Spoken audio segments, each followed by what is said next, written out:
नमस्कार। इस वीडियो में आपका स्वागत है। आज हम मैकियावेली के राजनीतिक विचारों का अध्ययन करेंगे। पिछले वीडियो में हमने यह देखा था कि मैकियावेली को युग का शिशु क्यों कहा जाता है। यदि वह इटली में और उस युग में पैदा नहीं हुआ होता जो कि पुनर्जागरण का युग कहलाता है, तो संभवतः मैकियावेली के विचार वैसे नहीं होते जैसे कि दिखाई पड़ते हैं। वास्तव में वे विचार कौन से हैं जो कि इटली की तत्कालीन परिस्थितियों से प्रभावित होकर के बने थे, आज हम उन्हीं राजनीतिक विचारों का क्रमवार अध्ययन करते हैं। मैकियावेली के राजनीतिक विचार जिस पद्धति में प्रकट हुए, सबसे पहले उसी पद्धति का अध्ययन करना है। मैकियावेली ने अपनी लेखन की शैली क्या अपनाई और वो किस तरह से मध्यकालवादियों से भिन्न थी, यह जानना भी आवश्यक है। मैकियावेली से पहले मध्यकाल में पूरी तरह से एक निगमनात्मक और दार्शनिक पद्धति के माध्यम से मध्यकालीन विचारकों ने अपने विचार प्रकट किए थे। वे उस कल्पनात्मक ईश्वरीय राज्य की बात करते थे जिसका प्रत्यक्ष हमें संसार में कहीं दिखाई नहीं देता। इस प्रकार के कल्पनात्मक और दार्शनिकता पर आधारित निगमनात्मक पद्धति का मैकियावेली ने पूरी तरह से त्याग कर दिया था। मैकियावेली की रचनाओं में जिस पद्धति का दर्शन होता है वह ऐतिहासिक पद्धति कही जा सकती है, क्योंकि मैकियावेली के जो राजनीतिक विचार हैं उन विचारों का निर्माण मुख्यतः उसके इतिहास संबंधी अध्ययन का ही आधार था। उसने यूनान के राजनीतिक इतिहास का और रोम के सुदूर प्राचीन रोम के इतिहास का भली भांति अध्ययन कर लिया था और वह रोम के शक्तिशाली साम्राज्य अथवा प्राचीन रोम की गणराज्य की परंपराओं से प्रभावित था। उसने अपने राजनीतिक विचारों को पुष्ट करने के लिए बार बार इतिहास से उदाहरण लिए थे। उसने अपने ऐतिहासिक पद्धति के संदर्भ में ये कहा था कि संसार में प्रत्येक घटना एक भूतकाल से आवश्यक समानता रखती है, क्योंकि ये घटनाएं उन मनुष्यों के द्वारा संपादित होती हैं जिनका स्वभाव प्रत्येक काल में समान रहता है। हमें भविष्य में क्या करना चाहिए, इस प्रश्न का उत्तर हम इस बात का अध्ययन करके पा सकते हैं कि वैसी ही परिस्थितियों में मनुष्यों ने पुराने समय में क्या किया था। इसलिए भूत के अध्ययन से हमें पता चल सकता है कि हमारे कार्यों से हमें कितनी सफलता और विफलता प्राप्त होगी। इस प्रकार से इटली की जो तत्कालीन अव्यवस्था और इटली में जो दलबंदी और भ्रष्टाचार जिस चरम सीमा तक पहुंचा हुआ था, उसको कैसे दूर किया जा सकता है,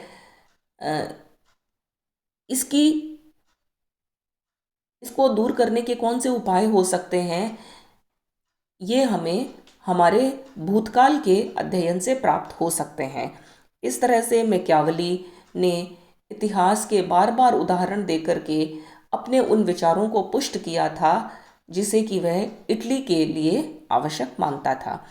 किंतु डनिंग और सेबाइन का ये कहना है कि मैकियावेली की पद्धति जितनी ऐतिहासिक दिखती है, वास्तव में वह उतनी ऐतिहासिक नहीं थी। मैकियावेली ने अपने जो विचार बनाए थे वो विचार बिल्कुल इटली की तत्कालीन परिस्थितियों के अवलोकन और पर्यवेक्षण के परिणाम स्वरूप बने थे। उसने कूटनीतिज्ञ का जो जीवन जिया था और फ्लोरेंस के चांसरी में सचिव की हैसियत से उसने विभिन्न राज्यों के राजाओं, पोप से और अन्य चस्त अधिकारियों से जो निकट का संपर्क साधा था, उसी के परिणाम स्वरूप उसके राजनीतिक विचार बने थे। इतिहास के उद्धरण तो वह केवल अपने विचारों के समर्थन में बार बार प्रस्तुत करता है। इसलिए ऐतिहासिक पद्धति की बजाय डनिंग ने उसकी पद्धति को अवलोकन या पर्यवेक्षण की पद्धति माना है। किंतु यहाँ पर हमें यह जानना चाहिए कि उसकी पद्धति को चाहे ऐतिहासिक पद्धति कहा जाए और चाहे अवलोकनात्मक या पर्यवेक्षणात्मक पद्धति कहा जाए, किंतु एक बात समान है कि अपनी पद्धति में वह पूरी तरह से अनुभविक था और उसकी पद्धति तर्क पर और तथ्यों पर आधारित थी। तर्क और तथ्य पुनर्जागरण के युग में मूल्य और विश्वास पर प्रमुखता प्राप्त कर चुके थे और पुनर्जागरण का शिशु होने के नाते वह किसी भी प्रकार के निगमनात्मक पद्धति पर भरोसा नहीं कर सकता था।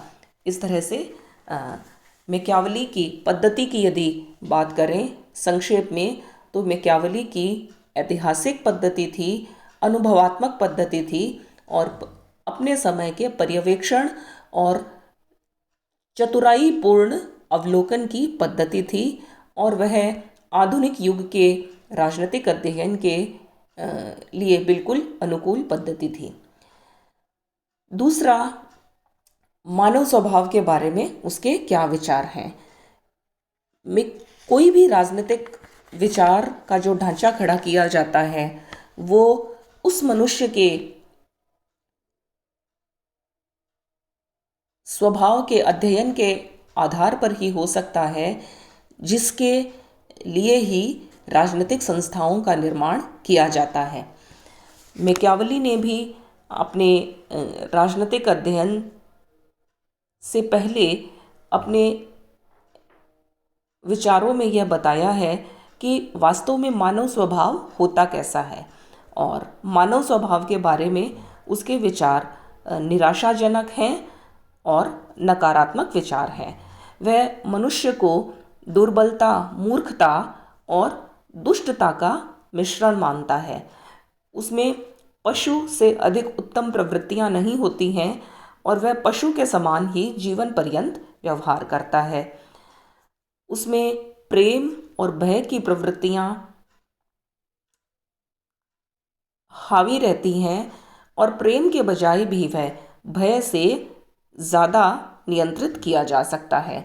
मैकियावेली ने मनुष्य को चंचल, धोखेबाज, कायर और लोभी कह करके पुकारा है और मनुष्य बुरा और पतित होता है क्योंकि वह तब तक कोई अच्छा कार्य नहीं करता जब तक कि उसको ऐसा करने के लिए विवश नहीं किया जाए। उसके अंतःकरण में इस बात का भय रहता है कि उसके पास जो कुछ भी है भविष्य में कोई भी आक्रमण करके उससे छीन सकता है। इसलिए वह अपने लिए सर्वत्र और हर समय अधिकतम की मांग करता है और उसे सुरक्षित रखना चाहता है। इसलिए मनुष्य की इच्छाएं बढ़ती जाती हैं। वह अपने लिए ज़्यादा से ज़्यादा प्राप्त करके उसको सुरक्षित करना चाहता है और क्योंकि प्रत्येक व्यक्ति ऐसा करना चाहता है, इसलिए मनुष्य निरंतर संघर्ष की अवस्था में और प्रतिस्पर्धा की अवस्था में अपने आप को पाते हैं। इसी मानव स्वभाव से उसके उन विचारों का अध्ययन किया जा सकता है जिससे कि राज्य का निर्माण होता है, जिसका अध्ययन करने से पहले हम देखेंगे कि मैकियावेली के नैतिकता और धर्म के बारे में क्या विचार है। जिस मानव स्वभाव का चित्रण हमने अभी अभी किया है, उस मानव स्वभाव के अनुसार मनुष्य पर किसी भी प्रकार से भरोसा नहीं किया जा सकता, क्योंकि उसके अनुसार क्योंकि मनुष्य धोखेबाज है, आक्रमणशील है, भयभीत है और वह कृतघ्न है, उसमें पशुवत प्रवृत्तियां हैं, इसलिए उसके स्वभाव में मूलतः नैतिकता नहीं होती है। और नैतिकता तो उसे केवल नियंत्रित करने के लिए एक आवरण मात्र है। नैतिकता संबंधी और धर्म संबंधी विचारों में उसके दोहरे मापदंड सामने आते हैं। एक प्रकार की नैतिकता प्रजा के लिए होती है और दूसरे प्रकार की नैतिकता शासक अथवा प्रिंस के लिए होती है। प्रजा के लिए जिस नैतिकता की वो बात करता है वो समान नहीं होती, और मैकियावेली के मत में व्यक्ति जो कि सर्वत्र स्वार्थपरक भावना से कार्य करता है, उस व्यक्ति को नियंत्रित करने के लिए शासक को नैतिकता के एक अस्त्र के रूप में काम में लेना चाहिए। मैकियावेली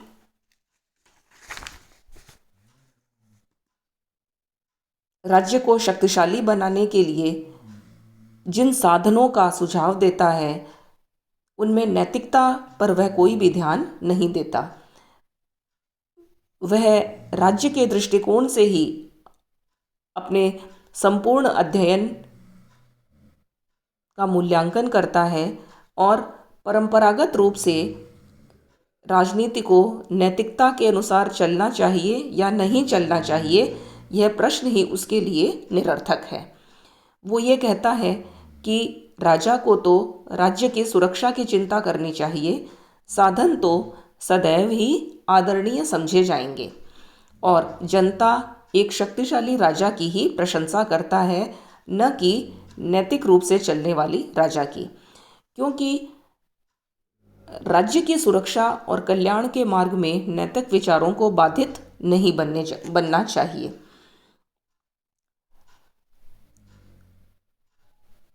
राजा की नैतिकता की चर्चा करते हुए वह ये कहता है कि एक बुद्धिमान शासक को अपने वचन का पालन नहीं करना चाहिए और उसे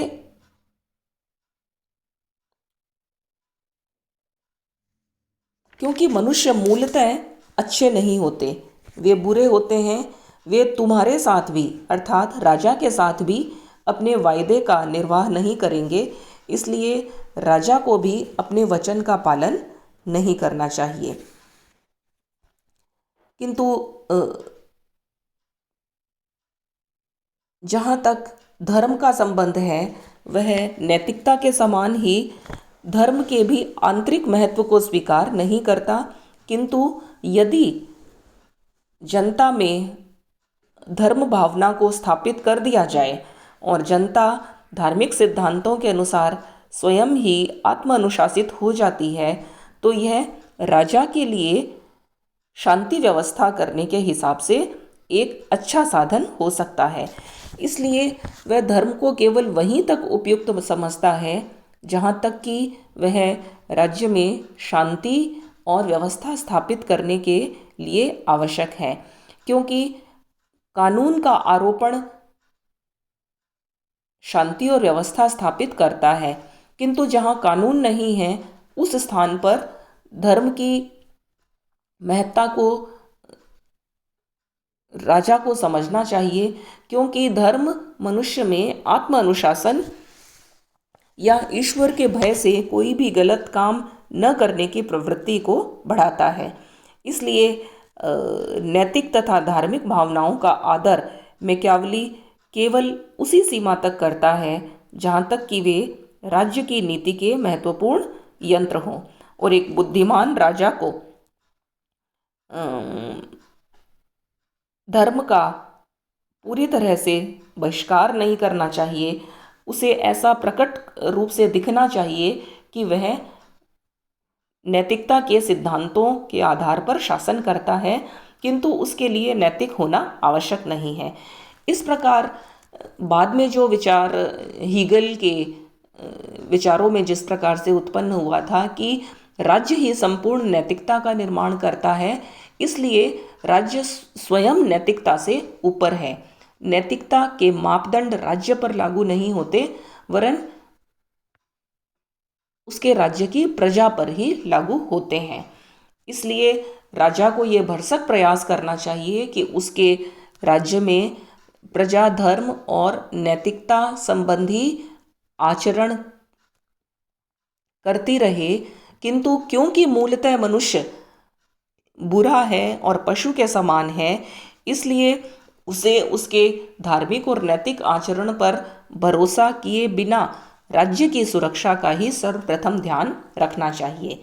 इस तरह से हम ये देख सकते हैं कि उसके विचार उस मध्यकालीन भावना से कितने दूर चले गए थे, जिस पर पूरी तरह से धर्म और नैतिकता का आवरण मध्यकाल में चढ़ा हुआ था। मैकियावेली के विचारों में यदि शासन की कला की बात करें तो यह मैकियावेली के राजनीतिक विचारों के मुख्य भाग का निर्माण करता है। शासन की कला का वर्णन वह अपने 2 ग्रंथों के माध्यम से करता है। उसका जो प्रिंस है, जिसके लिए कि मैकियावेली को मूलतः ख्याति मिली, उसमें वह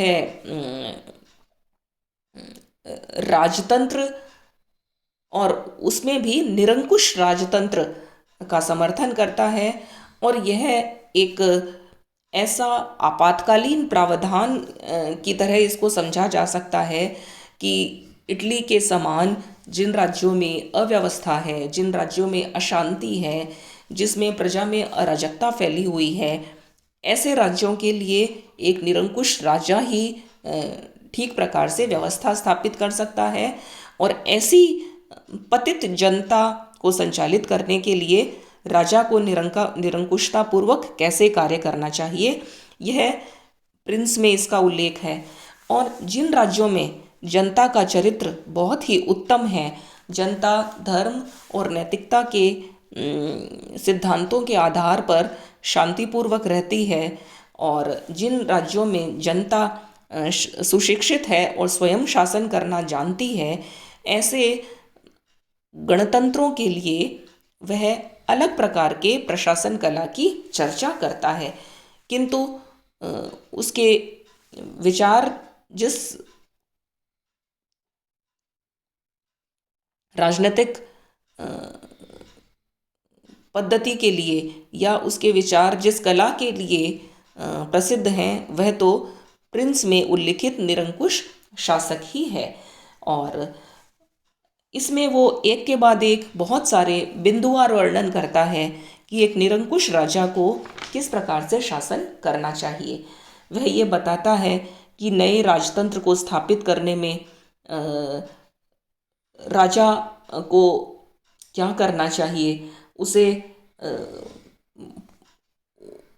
किसी भी नए राज्य पर जब वह अपना शासन स्थापित करता है तो उसे पुराने राजा और उसके संबंधियों को और पुराने राज्य के सामंतों को मार गिराना चाहिए, और अपने शत्रुओं के नाश के पश्चात ही उसे उस नए राज्य में अपनी राजधानी बना लेनी चाहिए। उसे भाड़े की सेनाओं पर विश्वास नहीं करना चाहिए, वरन राजा की स्वयं की अपनी सेनाएं होनी चाहिए। उसको चाहिए कि वह राजधानी की किलेबंदी पर अधिक ध्यान दे। राज्य की सीमाओं की बजाय राजधानी को सुरक्षित रखना ही आवश्यक होता है। राजा को ऐसा दिखना चाहिए कि लोग उससे प्रेम भी करें और उससे घृणा भी करें। लोग उससे प्रेम भी करें और उससे भय भी रखें। किंतु प्रेम और भय, इन दोनों में से यदि किसी एक का चयन करना है तो राजा को चाहिए कि वह लोगों को भयभीत बना करके रखे। राजा को सामान्य परिस्थितियों में अपनी क्रूरता का परिचय नहीं देना चाहिए, किंतु जब आवश्यक हो तब सभी क्रूरताओं का एक साथ तेजी से प्रयोग करना चाहिए। यह क्रूरता का सदुपयोग है, और राजा धीरे धीरे यदि क्रूरता करता है तो यह क्रूरता का दुरुपयोग है। उसे ऐसा दिखना चाहिए कि किसी नए राज्य को जीतने के लिए एक साथ सारी क्रूरताएं पूरा शत्रु राज्य के नागरिकों पर लागू कर देनी चाहिए या अपने ही राज्य में नागरिकों पर लागू करनी चाहिए, और उसके पश्चात उसे जनता के कल्याण का ढोंग करना चाहिए। इस तरह से वह एक क्रूरता के सदुपयोग और उसके दुरुपयोग की बात एक निरंकुश राजा के संदर्भ में करता है। वह यह भी बताता है कि राजा में शेर और लोमड़ी दोनों के गुण होने चाहिए। लोमड़ी का गुण धोखेबाजी और चतुराई है तथा शेर का गुण उसका भौतिक शक्ति है। इस तरह से उसे इन दोनों के ही मिलन से ही अपने शासन का संचालन करना चाहिए।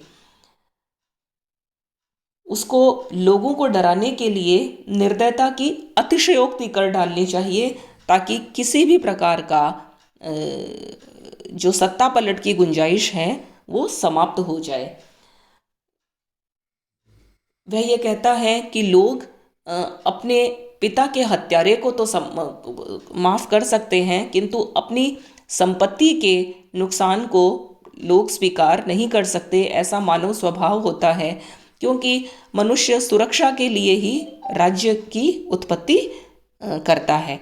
इसलिए एक निरंकुश राजा का भी यह दायित्व है कि वह प्रजा की संपत्ति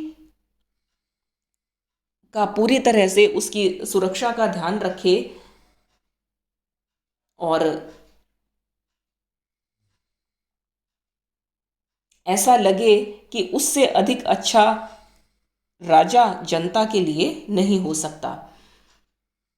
उसे अच्छे और भलाई के कार्य जैसे पुरस्कार और पदों का वितरण है वो स्वयं करना चाहिए, किंतु दंड देने का कार्य अपने किन्हीं अधीन अधिकारियों के द्वारा करवाना चाहिए। भलाई के बारे में उसको दोहरी नीति अपनानी चाहिए। और इस तरह से हम यह देख सकते हैं कि मैकियावेली का एक जो निरंकुश राजा है वो एक बहुरूपिया और उच्च कोटि का छद्मवेशी होना चाहिए, और आवश्यकता पड़ने पर जैसे भी उपाय, किसी भी तरह के भी हिंसा, दमन, क्रूरता, अत्याचार, सारे साधन उसके लिए प्रयोग में लाए जा सकते हैं। क्योंकि वो ये कहता है, साध्य और साधनों के संदर्भ में वो ये कहता है कि साध्य अच्छा होना चाहिए, साधन तो सदैव ही आदरणीय समझे जाएंगे। इस प्रकार से मैकियावेली एक पक्का देशभक्त था। तत्कालीन इटली की जो आवश्यकता थी वो एक एकीकृत और निरंकुश राजा के अधीन इटली को मजबूत बनाना था, क्योंकि तत्कालीन पड़ोसी राज्य, चाहे वो फ्रांस है, चाहे स्पेन है, चाहे इंग्लैंड है, जर्मनी है, सब में निरंकुश और शक्तिशाली राजतंत्रों की स्थापना हो चुकी थी। उसी संदर्भ में वह येनकेन प्रकारेण एक निरंकुश राजा से यह अपेक्षा करता है कि वह किसी भी प्रकार के साधन का प्रयोग करके इटली में एक निरंकुश सत्ता की स्थापना करके इटली में एकता स्थापित करें। किंतु उसके विचारों का दूसरा स्वरूप उसके ग्रंथ discourses on the 10 books of Levi में मिलता है, और उसमें वह गणतंत्रीय राजव्यवस्था का समर्थन करता हुआ प्रतीत होता है। वह कहता है कि शासन का गणतंत्रीय स्वरूप उस देश के लिए सबसे अच्छा हो सकता है जहाँ धन और संपत्ति की काफ़ी समानता हो, जहाँ पर जनता धर्मपरायण हो, सार्वजनिक भावना से भरी हुई हो, संगठित हो, बलवान हो और स्वतंत्र हो, जहाँ पर एक स्थिर जीवन है और जनसाधारण राजनीतिक रूप से सुशिक्षित है। ऐसे राज्य में एक निरंकुश राजा के बजाय गणतंत्रीय प्रजातंत्र ही श्रेष्ठतम प्रणाली हो सकती है।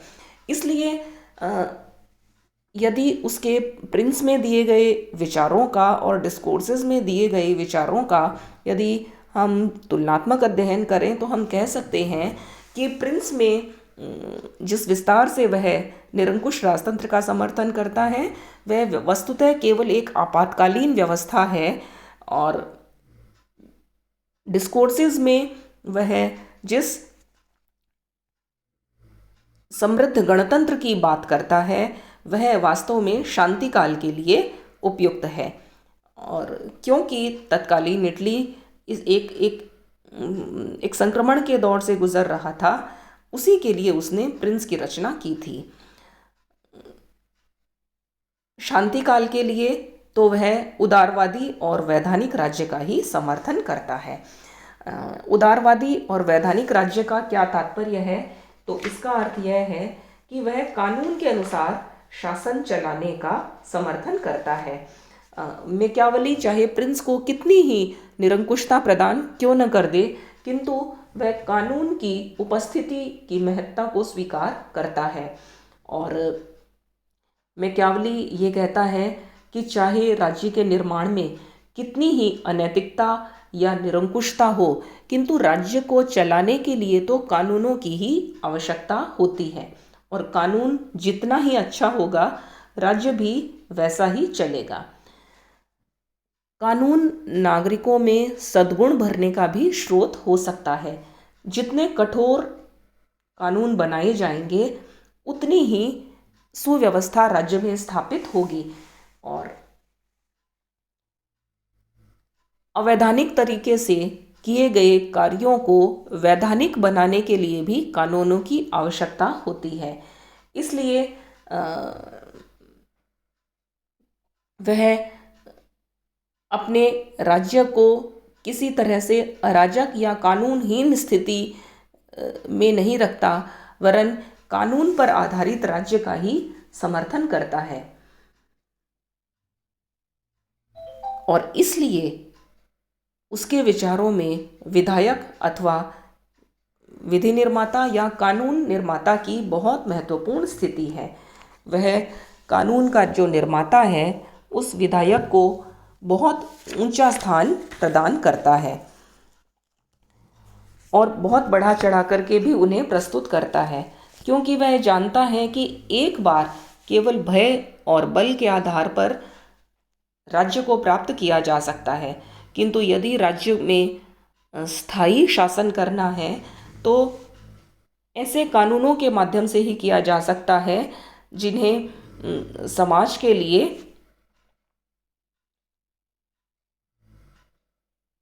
अच्छी तरह से निर्मित किया गया हो।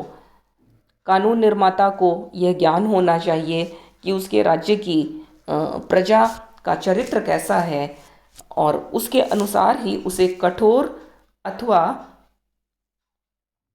सामान्य कानूनों का निर्माण करना चाहिए। जब किसी समाज का पतन हो जाता है तो उसका सुधार अकेला कानून निर्माता कानूनों में परिवर्तन करके कर सकता है। वह निरंकुश कानूनों और कठोर कानूनों को लागू करके समाज के राजनीतिक ढांचे को बदल सकता है और जनता के सामाजिक और नैतिक चरित्र को भी बदल सकता है। इसलिए कानून की जो शक्ति है उसके व्यवहार में कोई सीमा नहीं है। शर्त यही है कि कानून निर्माता वास्तव में किस प्रकार का है। कानून निर्माता यदि अपनी कला के नियमों को समझता है तो वह पुराने राज्यों को नष्ट कर सकता है, नए राज्यों का निर्माण कर सकता है, वह अपनी जनसंख्या के स्वरूप को बदल सकता है और जनता के चरित्र में नए गुणों का भी निर्माण कर सकता है। इसलिए मैकियावेली की नज़र में कानून निर्माता चाहे वह गणतंत्रीय स्वरूप में हो या चाहे वह निरंकुश राजतंत्र में, उसकी स्थिति बहुत महत्वपूर्ण है और वह न केवल राज्य का वरन समाज का भी निर्माता है। सरकार के स्वरूप की यदि चर्चा करें तो वह अरस्तू के सरकारों के विभाजन को स्वीकार करता है। वो ये मानता है कि सरकारों के 6 प्रकार के स्वरूप होते हैं: निरंकुश राजतंत्र, वैधानिक राजतंत्र, कुलीन तंत्र, धनतंत्र और मध्यवर्ग तंत्र या प्रतिनिध्यात्मक शासन अथवा लोकतंत्र।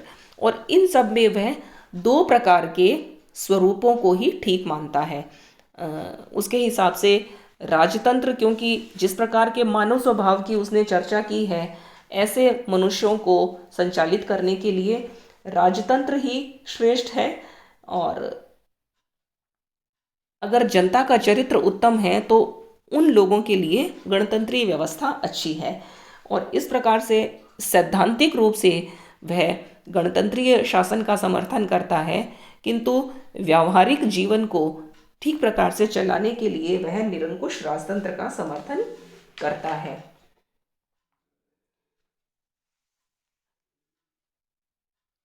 वह राज्य के विस्तार और उसके संरक्षण के सिद्धांत की भी चर्चा करता है। उसका ये कहना है कि कोई राज्य तभी तक स्थायी हो सकता है जब तक कि उसका विस्तार किया जाएगा। वह उदाहरण देकर के कहता है कि प्राचीन यूनान के नगर राज्यों का नाश इसलिए हो गया क्योंकि उन्होंने अपने विस्तार की तरफ ध्यान नहीं दिया था।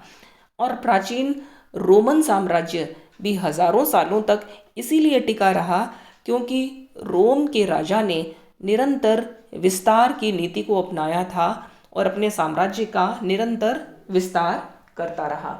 इसलिए विस्तारवाद उसके विचारों का आधार है और आक्रमणशीलता और युद्ध प्रत्येक राज्य के लिए आवश्यक है। और इसीलिए वह बार बार राजा को यह निर्देश देता है कि उसे भाड़े की सेनाओं पर विश्वास नहीं करना चाहिए और स्वयं की देशभक्त सेना का निर्माण करना चाहिए जो कि अन्य राज्यों को अपने अधीन कर सके।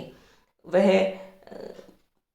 एक ऐसे कॉमनवेल्थ की चर्चा करता है जिसमें कई राज्यों का संगठन हो और एक केंद्रीय सत्ता के द्वारा उनका संचालन हो, और अथवा एक साम्राज्य की चर्चा करता है जिसमें एक निरंकुश राजा के हाथ में सारी शक्ति हो।